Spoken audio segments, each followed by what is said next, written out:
Hello, everybody. Um, Check out my Santa Claus mug. Right now, I'm drinking some coffee. This is, I want to say Sumatran coffee. I have a nice collection of coffee at all times. So if, you know, anything happens to the coffee, I always have mine. A lot of black tea, a lot of tea. Anyway, I want to make a video today discussing the importance of the working class in America and how blue collar individuals are the backbone and the most fundamental core, of just how everything operates. Now, you might think, hey, you, the way you carry yourself and your philosophies and your ideology, you seem like you'd be an enemy of the working class. Well, buddy, hate to break it to you. I've worked in the public. I've had a lot of time, I worked at a gas station, a fairly popular gas station. It's a sort of crossroads for all sorts of cities on a major stretch of highway. The gas station itself is, yeah, it's good. It's good. Anyway, throughout the years I've worked there, I've met so many amazing, let's say EMT. This one will be controversial, but let's say police officers, sheriffs,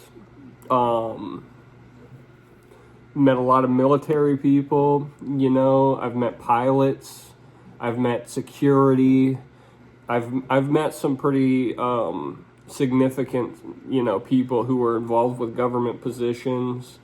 Met a lot of construction workers. Construction workers, I think I just mentioned. I don't know if I said it twice, but some of my closest encounters were construction workers. Those guys they have such good hearts. They really do.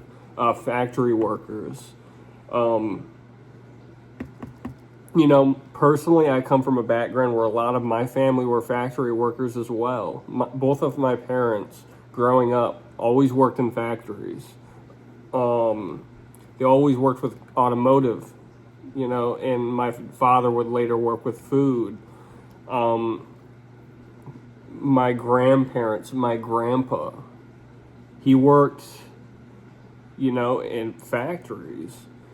My great granddad, factories. My uncle, factories. It's just, I'm pretty sure my uncle, by the time I was living in Michigan, he was working with like dairy and factories. He was working with like the lactose free stuff, the Fairlife maybe.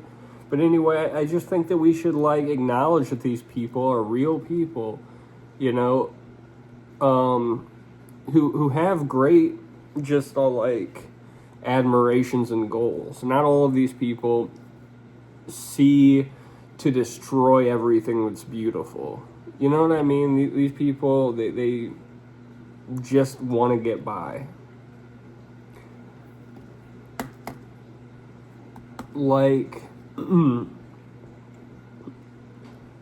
I'm personally really on the fence about the lawn care industry. I think that it's a bit of a scam.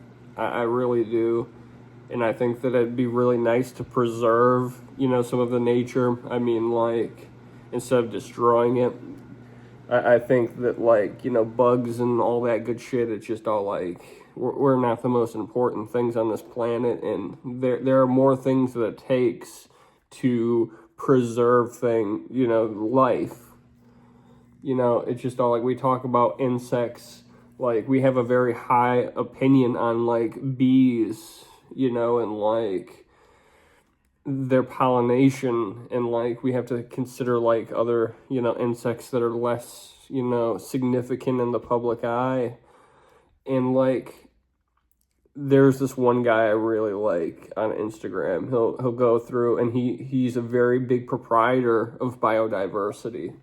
But anyway, just, beside all that, though, I think that the most important people in society, the blue-collared individuals, the people who really put their nose to the grindstone and make things happen. Like, I think that we should just, like, acknowledge their presence. I don't think they should be alienated. I think that they should be communicated with. I think that they should be let in on things, because those guys are the best. One of my closest friends, like one of my closest individuals that I have a very high opinion on, he was an older gentleman. You know, he was the nicest guy. He worked on, like, I want to say vehicles. I don't know exactly the extent of which the vehicles he works on, and I don't want to, like, make that assumption, but I know for sure that he had his own business where he worked on garbage trucks, and that was something that was very important to him at the time that I knew him. I've known people who worked even in cubicles and office jobs, and, you know, it's crazy just the variety of people I've seen, you know, through these last few years, because I've moved to a location that is just crazy, surreal, just the slice of life you see. But it all puts it into perspective that a lot of people, you know, powerful or not, you know, are still trying to go through their day-to-day life, making things happen, and, you know, keeping up with those, you know, things. I've been lucky, you know, to just hear all of these great stories and meet all of these great people. And, you know, at the end of the day, I'm not here to alienate anyone or make anyone feel shitty about for what they believe or anything like that. You know, my disagreements really comes with the policies, you know, and the alienation and just the resentment that builds up, you know, just in the public discourse. And I think that a lot more people should just get the respect they deserve. You know, you have to look at things and frame them a certain way, or, you know, things might look a little, you know, shitty. You know, it's just all like, we can't just focus on, like, the most terrible things ever in people. We have to really frame things and realize, hey, you know, it's just like everyone has a purpose in society. If they're not hurting people or just making the world the worst place for everybody else. Like me, myself, I'd like to think that, like, someone like me who's different, you know, it's just all like, I can at least all, like, try to frame things for myself and others. You know, it's just all like, I feel like I've been in situations where, like, I've had friends and people were, like, kind of critical on said friends, and it's just all like, hey, you know, we just have to kind of step back and, like, let's try to analyze this, like, rationally. You know what I mean? Like, some of these people, they come from, like, certain backgrounds, and it's just all like their expression, you know, is how they see fit. And, like, we have to analyze things, like, on this abstract level. And that's a rough part, because, like, a lot of people, they don't come immediately with this abstract analysis, or they don't try to frame it in an emotional standpoint that, you know, might make things look better. I mean, like, the same frame of reference that people use to hate people, you can use that to love people as well. I think that's another important thing to recognize. Me, myself, I'm not a super analytical person. You might realize this just by hearing my opinions. I don't want to be the intelligent person, you know. I just want to be, like,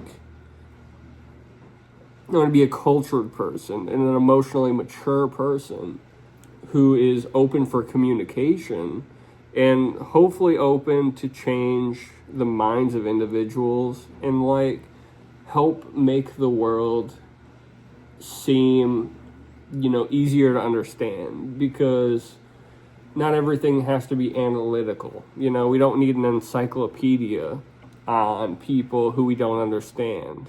We just need to understand where their minds come from, and, like, we just need a valid like starting point, and like some people, you can't really change them, but those people are like really far gone. I'll be real with you. There are a few people that I would never want to be in their good graces, and it's just all like, even trying to match their energy is terrible. Oh my God. One time I made a joke, and it really came off at the expense of this guy. He's a factory worker, but it's just all like, he's a very intense individual, and, he's got a little bit of that hate going on in his heart. And I didn't really mean this joke as like an insult, but it was so brief that it was just all like, dog, how can it be taken as anything other than just me shitting on this guy? And I don't mean shit like that, but it's just all like, I'm not going to go out of my way to really change the opinions of people, or try to fight for people who are just all like, I don't want to be disrespectful, but it's just all like, they're just gone. But a lot of people, they feel deeply. They feel very passionately. And like a lot of people in the working class, they're very passionate about their beliefs. And I think that, it's just all like, it's all a matter of framing and community and solidarity. And it's just all like, I don't know if you guys ever noticed, but a lot of people, they really change their minds when this happens in their family with someone they love. And there's a lot of people who are very full of themselves and very, entitled. And, I'd hate to say this, cliched as it sounds, narcissistic. There's a lot of people like that. And I've met a lot of people like that working with the public and in such close proximity with the public, where I genuinely believe that there are a lot of like narcissistic minded individuals. But, with the amount of good people in the world, I don't think it should be a problem for anyone who doesn't project that onto others. Because if you have problems in your own home, that will come out, But just, yeah, that's a whole nother conversation too. The individual and what makes an individual productive in that sense. But the working class is very important. And people who get shit done are important, and people who care about things are important. And I think that they're the very core of just how everything works. And, these government people, some of these people behind the scenes, and like they work in like big government facilities, and like they have their affiliations. Some of those guys are really, really good-hearted people. You know what I mean?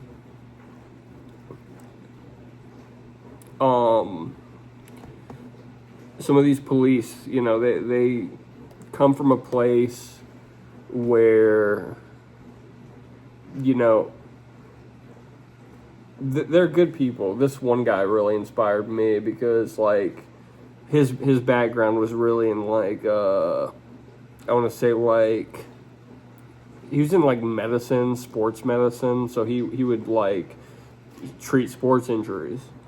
And like discussing the police is a whole, like how the whole thing operates is a whole nother conversation for a whole nother group of people who can really properly analyze and critique it. I've had friends who are ex-police, who have very, strong opinions. I have friends who have, because I grew up in a town that, had a very strong and directed police presence. And it's, it's utilized how it is, just like the National Guard. But that's a whole nother conversation for a whole nother group of people. At the end of the day, I don't think that I should be talking too heavily about how the industry itself works, or just, the nuances of the philosophy of policing. But I do think there are officers who very intriguing, interesting, and useful people, just like the military, veterans. Thank you so much.